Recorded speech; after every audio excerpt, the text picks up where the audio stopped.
Today's May the 27th. Is one session that we're going to be dealing first with Moby Dick, right? And we're having Martin here, Mauricio, Catalina. I think I'm not missing anyone from the book report from previous session, am I? Catalina, Mauricio, right, and Martin. Yes, just the three of us. All right, thank you for confirming my question. So the idea is that everyone, if you might have some questions about the book, if you haven't read the book, you may ask the group some, questions. No questions are small or too big. Okay, so feel free to ask any questions that you might have.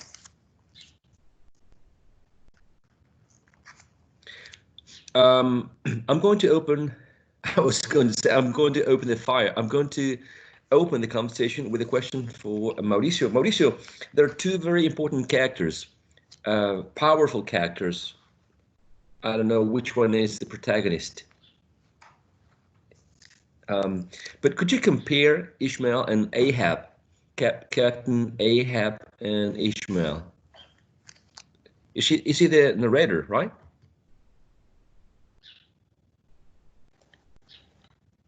Oh, sorry. Could you repeat the question? I couldn't hear it because of the internet. Yeah, sure. Could you compare Ahab and Ishmael, please?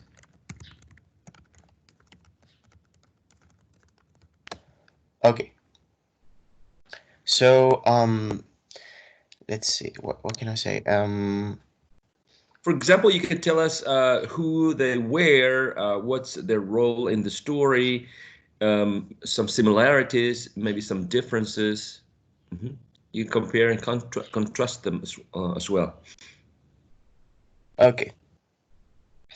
So Ishmael, from what I remember, is, let's say, fascinated by Ahab.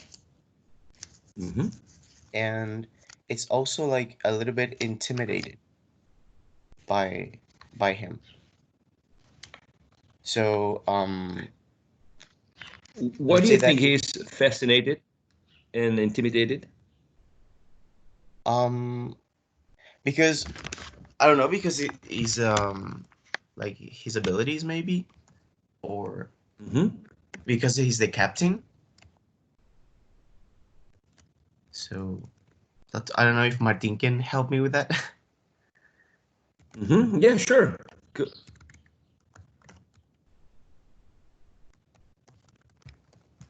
I'm sorry, what do you need from me? With the comparison, you need a tip? Yes, Mauricio was opening the conversation for everyone in the group. So he was saying that Ishmael was both fascinated and intimidated by Captain Ahab. Yeah, well, there's no consensus on which of them is the main character. Some people say that Ishmael is the main character, but only because he's the narrator and he's the one that survives the encounter with the whale. But there is not very much else. Spoiler? It's not a spoiler if I told you the plot last week. So right.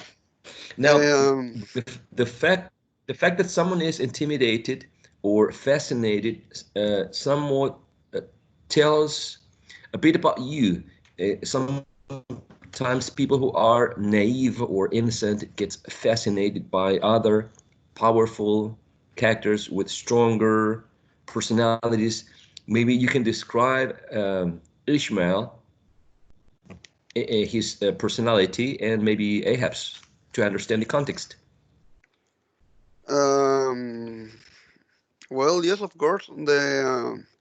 there is a kind of ideological struggle within them, because Ishmael is more like a bystander and someone who kind of accept fate as it comes, whereas Ahab, um, of course, Ishmael was fascinated by him because he was like the opposite.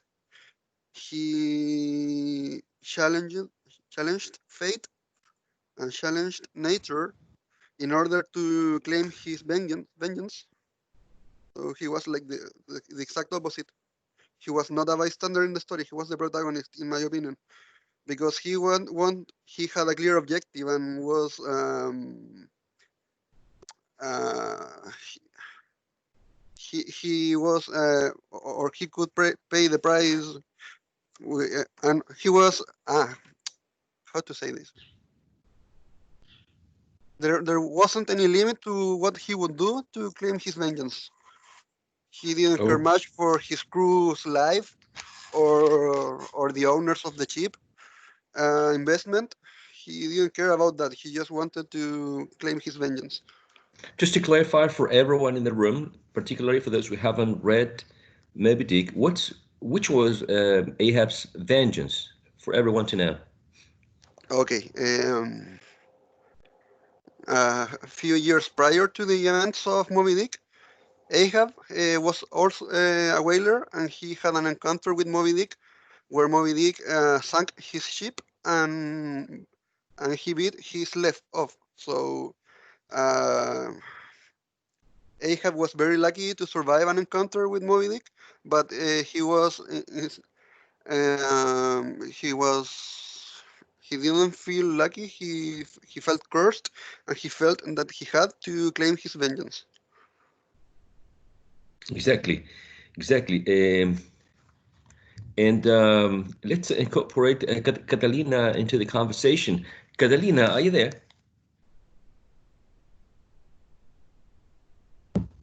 Yes, I am. All right.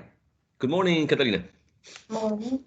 Martin was referring in his answer to fate, and that made me that reminded me of this character called Fedela. What was his relationship? What was Ahab's relationship with this character called Fedela, and this concept of fate and faith, right? Okay. Hmm? Well, I'm not good at remembering names, but I remember that this character was one of the prophets, maybe. Yeah, I'm not sure about that because I kind of confused them because they were a lot. But he, I remember that the prophecies were really clear about what will happen with the ship and with the crew. I mean, they all said that they could they could go to the dark, to the like the Pequod, the ship was like the doom, and they were destined to die. What else I could say? And what was their relationship between them, between Ahab and Fedela?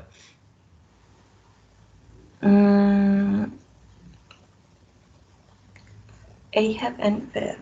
Mm, I mean, there's this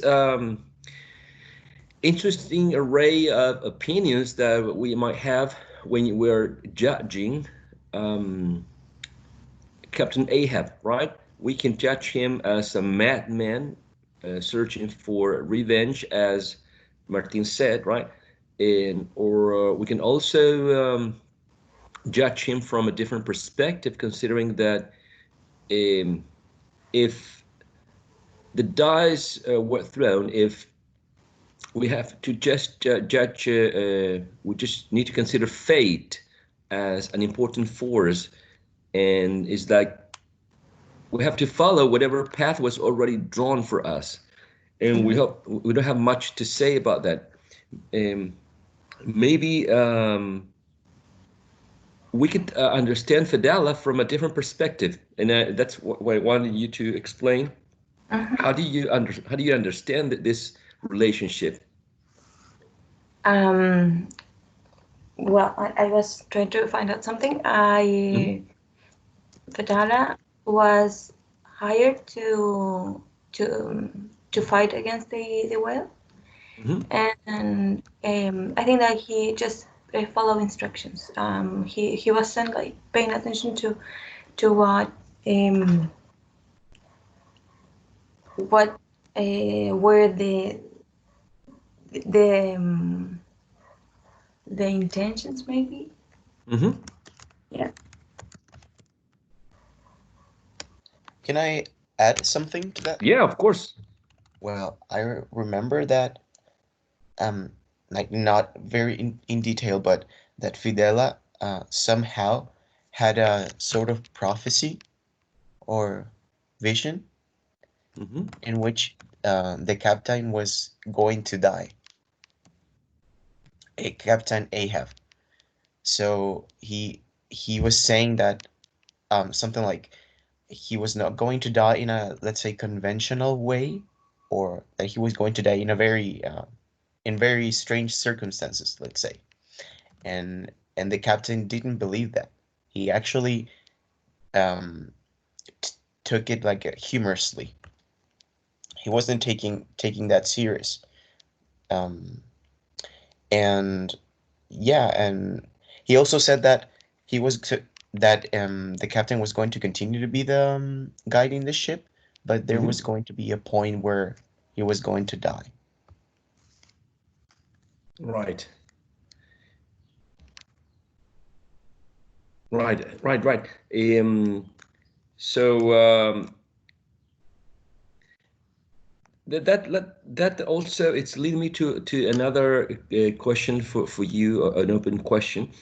Considering that there was a prophecy, right, and probably Ahab was not intimidated by it, and if we link his decisions and behavior to the literary movement that we are dealing with, you know that in this particular movement, the individualism was highly praised.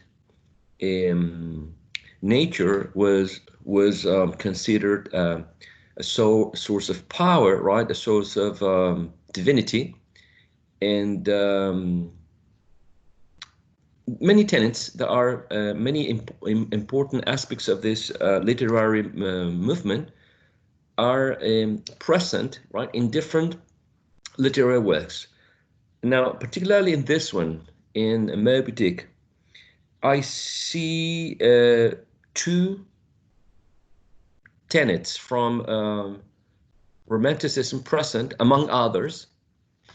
One of them is the respect for nature, which is essential for Romanticism, and even more particularly for Transcendentalism, right? The respect for nature.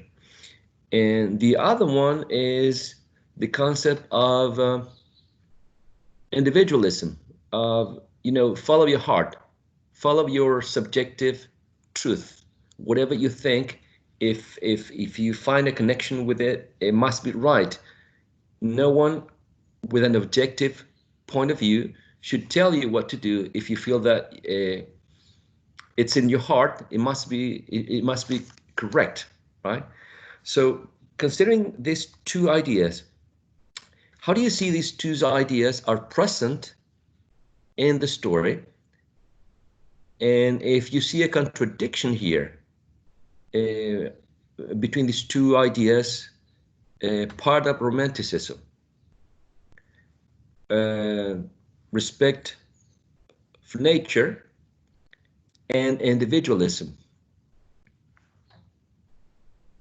the idea of follow your heart, the idea of your subjective truth as, the one that counts.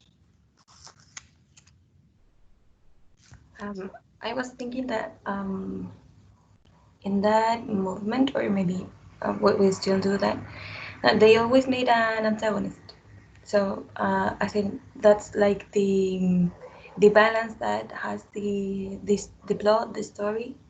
Mhm. On the one hand, you have like the nature, or um, the what is important for some people, yeah, where you find yourself, etc. And on the other hand, you have, in this case, Ahab, that is like the most prominent character that is individualist. And well,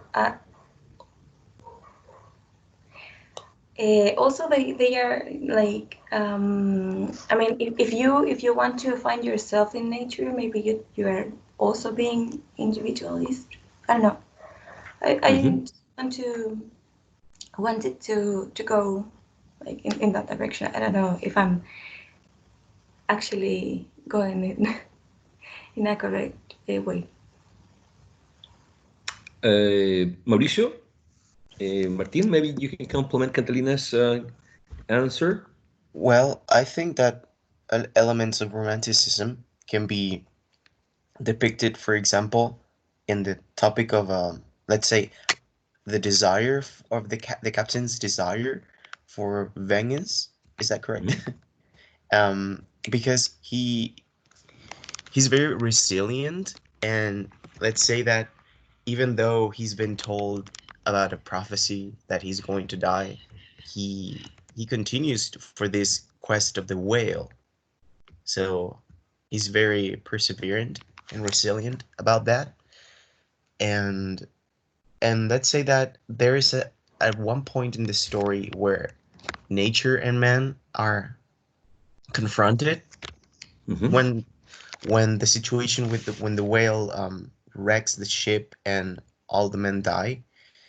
Not all the men, but well, um, the ship members. And I think that is very that is like a betrayal of that. That's the relation I make, let's say, about man and nature. There is something else.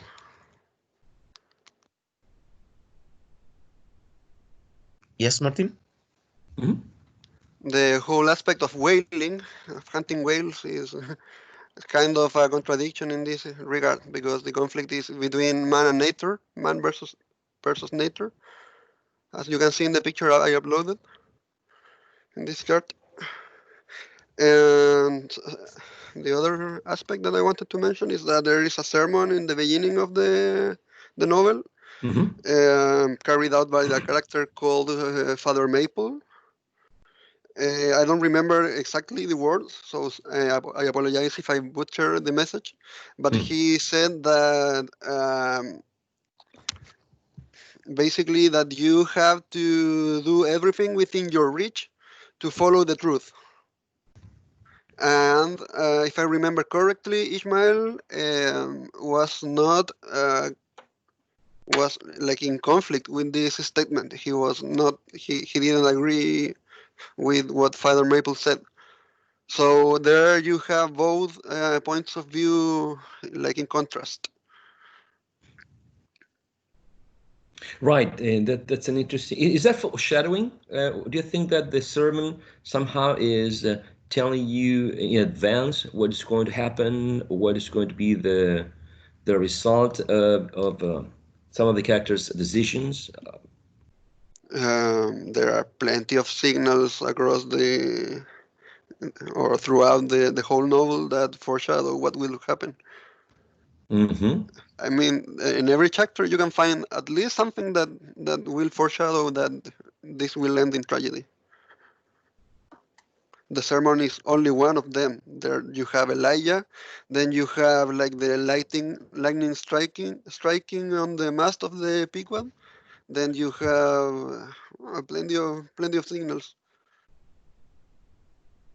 Right. I always found very confusing at times, and then conflictive, the idea that Ahab was striving to fulfill his vengeance, right? Dragging everyone in the ship to this doom or tragedy. But then the idea of the romantic spirit that you have to do what you really want to do, and the framework of reality is provided by your own perceptions, not by a scientific perspective. It was always interesting for me to try to understand that, considering that the whale, which is one of the views, right, about the whale, is might be a representation of nature, right? So this trying to restrain or trying to harness nature will eventually lead to destruction. So what's your view on Moby Dick? What does Moby Dick represent to you? Because there are many possible interpretations, right? But to you?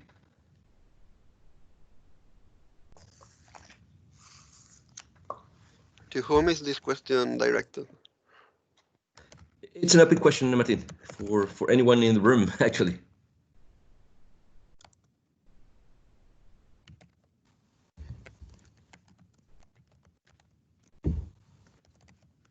Actually, we can keep this question, and maybe you can write it down for the final interview. Okay, so for the final interview that we're having, this is a very good question to include, considering this is one of the book reports. What does Moby Dick represent in the story? What does Moby Dick represent to the reader? Or what are the possible representations? May I say something? Sure. Yeah. I don't know. As it is a long story, a long novel, I just read some part of it, but I consider the Moby Dick like a symbol for what was happening at the time, because as we talked about it in two presentations, two in the Black Cat presentation, that in the 19th century they started to legalize animal cruelty as a felony. So at least for me, I think it represents more than just what is in the story. It's like being responsible for your actions. That not everything is about you, but that all your actions will in certain way will affect what you are and what you will be. In this case, they died because they were against that, or because of their actions. Right. Yeah, I do remember that in discussion about the animal cruelty, and it's important to see if you understand Moby Dick as a symbol, right? It itself, or going beyond that, what it actually represents, right? Which is actually the whale hunting or whaling, the whaling industry in Nantucket in the 19th century was very huge, a very huge support of the American economy, right?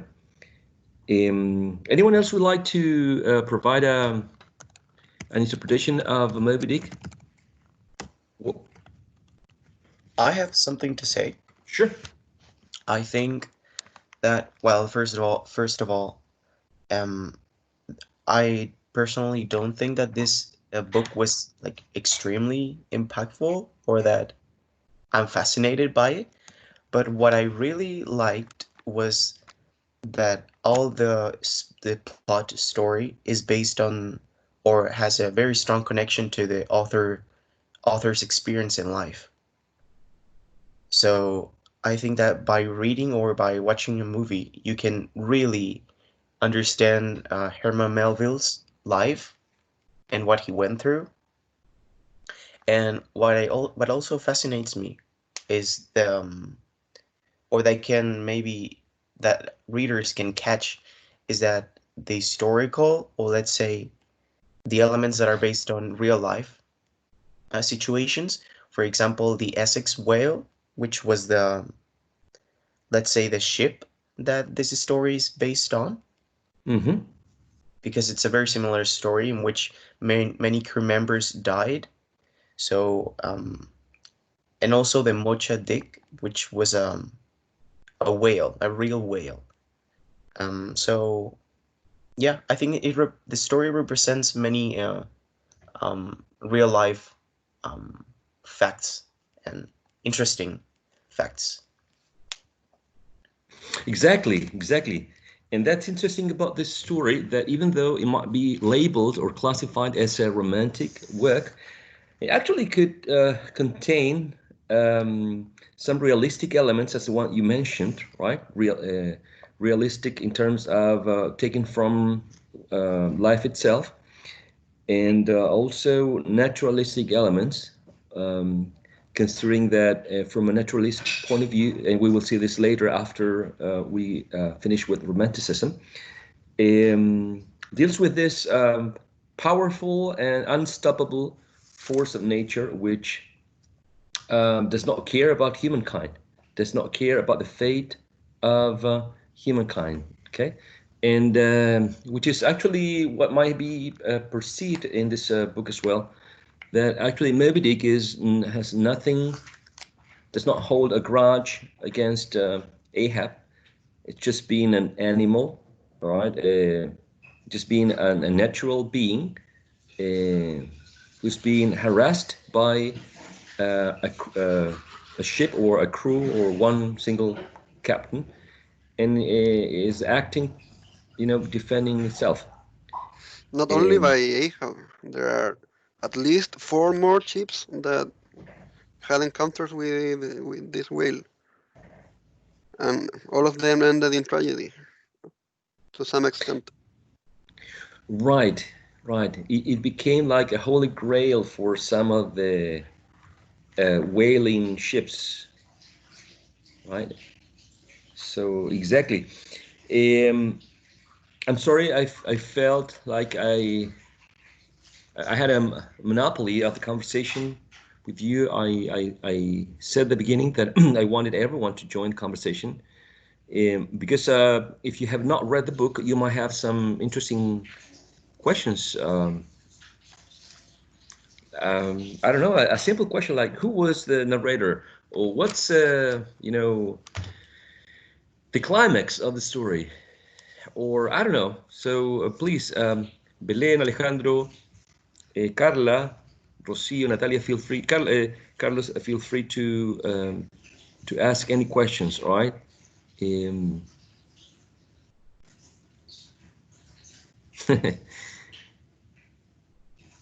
yeah, that's me, Martin. So any questions could be good. One of the Um, questions. Yeah, go ahead. no, actually, I wanted to ask if you remember the questions we had in the presentation, because um, we tried to make some points to reflect on. Can you share them now? Do you have them available? Yeah, but I don't take that a minute. I mean, only if you have them there.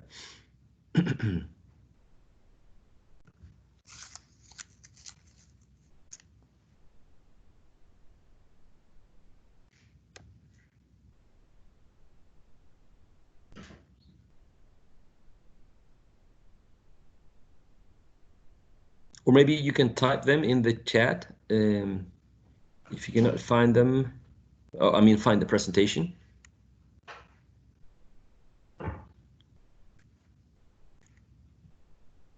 I've got them here. Okay. Call me Ishmael. Wow. Don't know why, but they. Let's see how.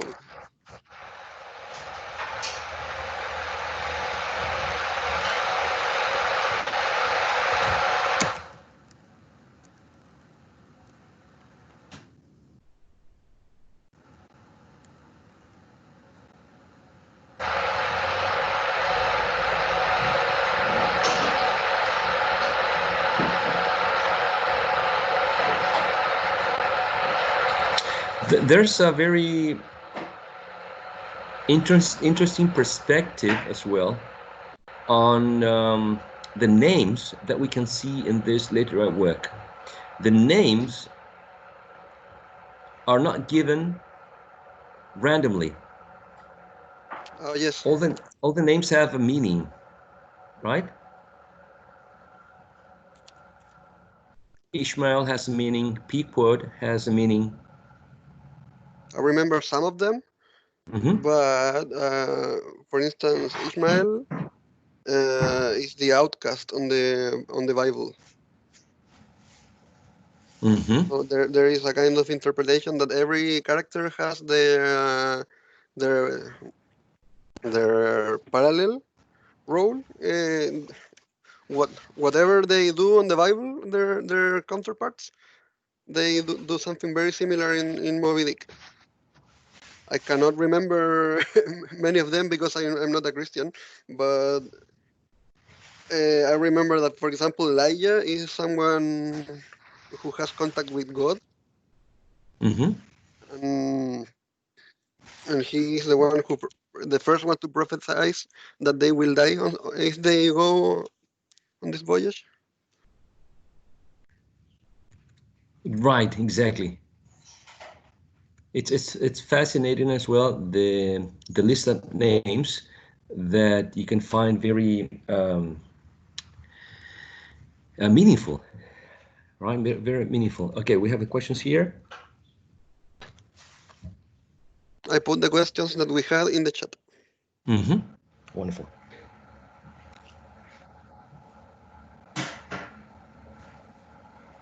Okay, so how do we proceed? If you want me to read the questions, maybe. Yeah. Yeah.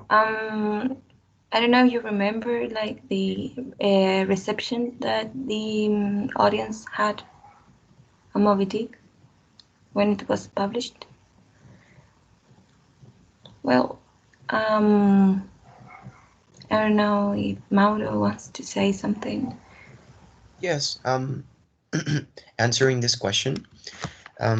So when Herman Melville, who is the author, published this book, he did not receive many good critics, or the audience was not entirely fascinated by the book. It was afterwards that he received all this praise and let's say recognition, among with the other books that we saw last presentation. So yeah, and it's basically that. It's not much about that, I would say. But I think that maybe it was because of the length of the book. It was too much for the time. I don't know if they were good readers or not. No, I'd say that it reflected the whaling reality of the time too well. So it hit a little too close to home, in my opinion. At least in America, because the whole economy was based on whaling. And suddenly there is this novel published that somehow criticizes the conflict between man and nature through Moby Dick.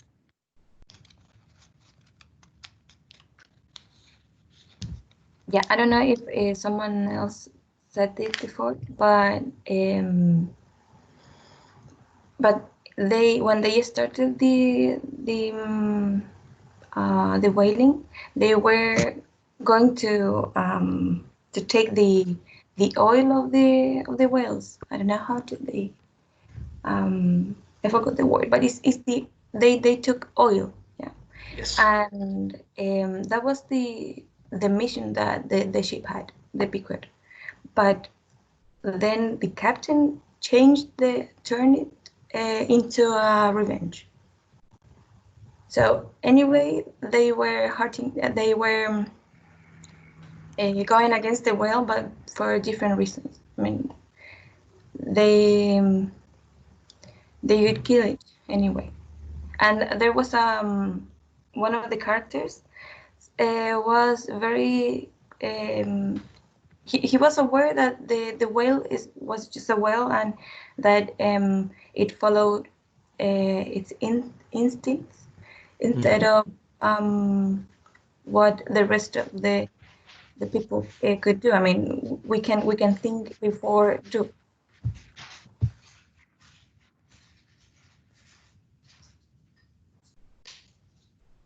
Now, in like the final question is, what other representation of the whale would you appreciate?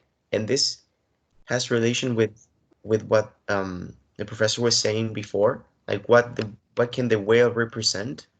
And this is a question for everyone. But for example, for me, the whale, considering that the whale destroyed the ship and caused all these deaths, the whale might represent the subconscious of men, because in a certain way, humans or men in general tend to try to control it, but it sometimes it cannot be under control. So I think it could be an analogy or metaphor for the subconscious, and maybe also for God, I would say. So I don't know if anybody has another representation of the whale, maybe.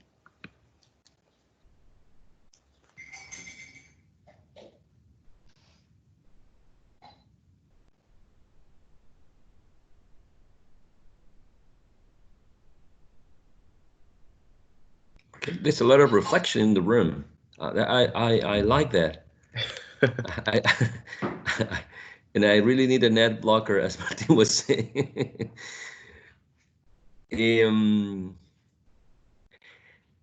This book contains many layers. Therefore, many interpretations can be drawn from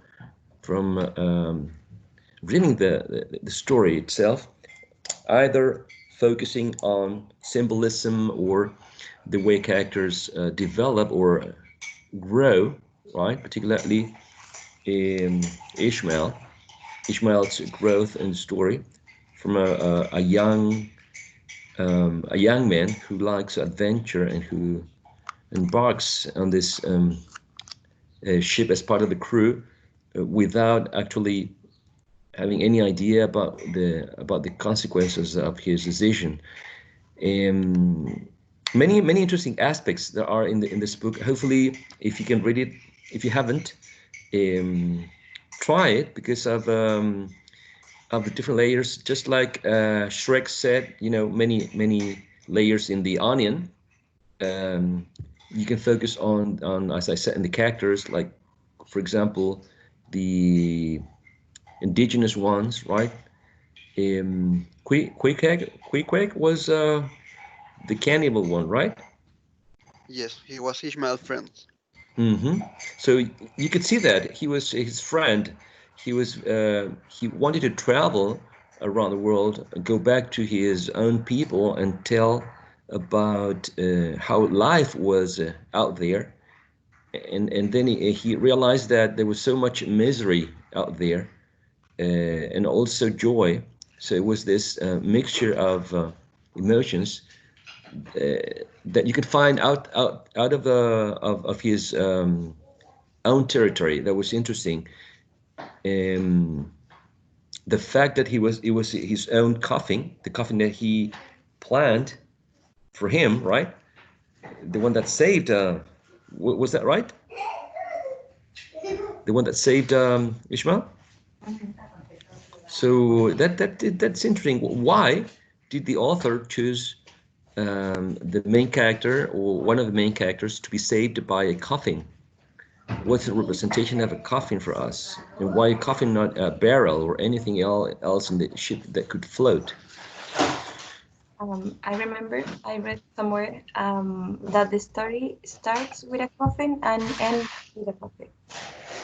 Because in the beginning, the owner of the float, I don't know, Mhm.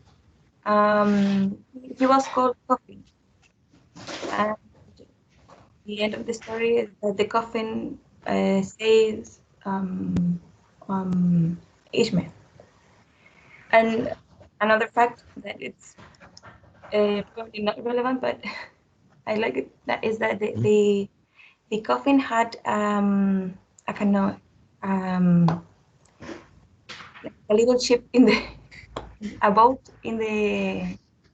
um in the surface. I Design? mean, a design. Thank you. Uh-huh. So full of symbols, right? Full of symbols. I thank you for this a long round of questions.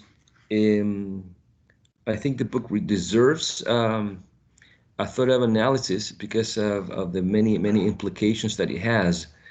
What do you think about having a short break before the next book report?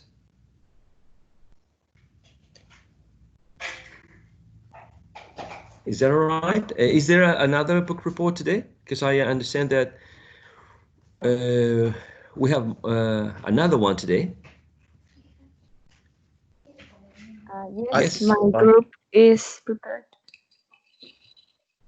My group, whose group? I'm sorry, I didn't see the... Uh, Carla. Carla, yeah. Okay, good. So shall we have a short break, like a 5-minute break, and then... Yes. Or would you like to start right now? After the break. Good, good. So 7-minute breaks and Okay. a 7-minute break, and then we meet again, all right? Okay, thank you. All righty, thank you. So I'm going to stop recording now.